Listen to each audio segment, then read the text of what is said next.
This is Leslie here. Introduce yourself, please. Hi, I'm Leslie Neely. I'm also from this community. I know we got to keep this quick, but I want to say I grew up in the city as a biracial child.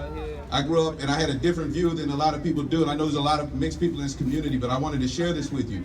One of the things I've known my whole life is that the most stepped on being on this planet, the most unheard being on this planet is a black woman.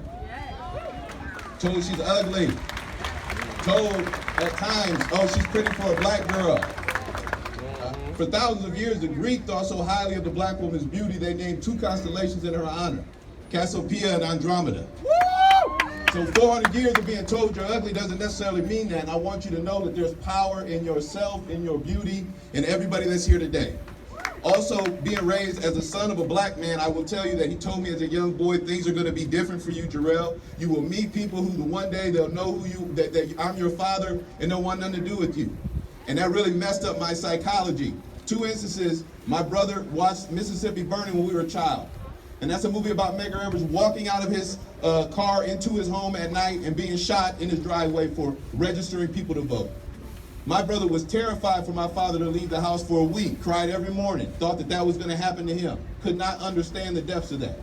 The second instance I'll give you, my cousin, young mixed girl like me, very fair skinned, she's watching a movie, and in the movie a black girl gets in the swimming pool. When she gets out of the pool, they drain the swimming pool.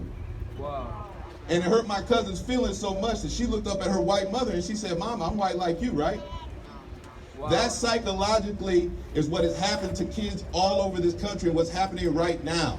And what I will tell you is Aristotle said, poverty, and I want to get this right, poverty is the parent of revolution and crime. So what you're seeing today in this world is nothing new. But what we have to do is empower each other today to come together like this more often, make our voices heard, show up at the polls, and do the real work. And so what I'll tell you,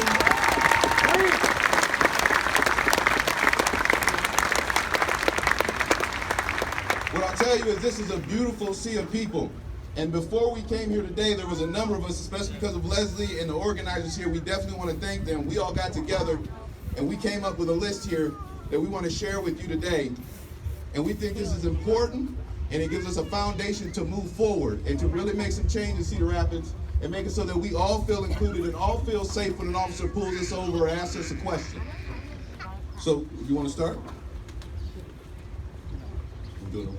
Okay, we got number 1. We are requesting a citizens review board.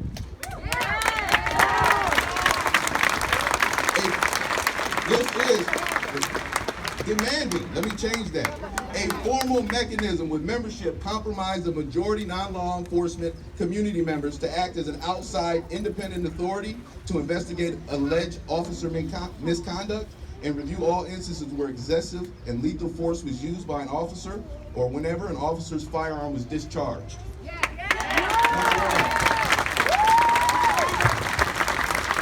Number 2, we are also demanding significant investment in diversity, equity, and inclusion, hiring and training efforts, as well as training in evidence-based policing practices on de-escalation, crisis intervention, and community policing.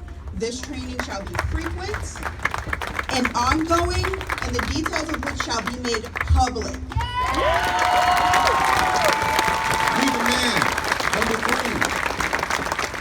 number three here is ban the use of chokeholds, knee to the neck when you murder, and other lethal restraining techniques, and strengthen existing use of force standards to raise the threshold that allows officers to use lethal force before exhausting all non-lethal and de-escalatory options. Number 4, we are demanding decriminalizing minor marijuana crimes and other low-level offenses. Our current drug laws and policing practice disproportionately impact communities of color. Until our state and federal drug law changes, officers should be directed to write citations for these low-level offenses, or let them go completely instead of making formal arrests. Number 5, We demand impose strict body camera provisions. Body cameras should be worn by officers on active duty and by all officers deployed into the field. These cameras should never be turned off or tampered with during the course of an officer's shift. Failure to comply with this provision should result in immediate termination.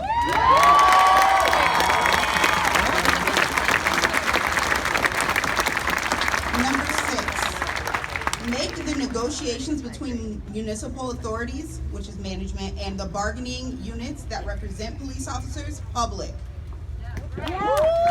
Taxpayers deserve transparency that comes with making these negotiations public.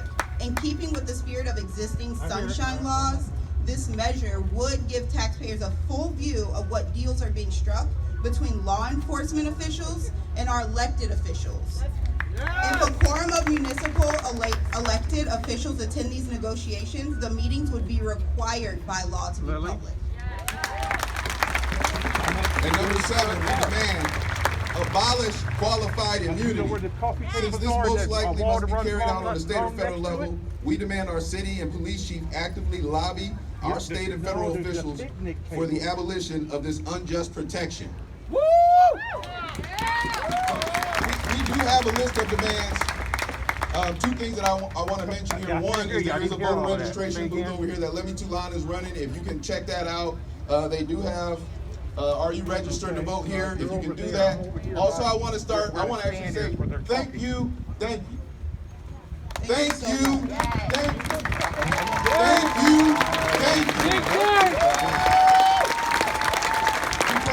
this is a man in our community should not be forgotten. We've got to keep on going. This could have been any one of us. This just happens to be a guy I know my whole life. Okay. I care deeply about.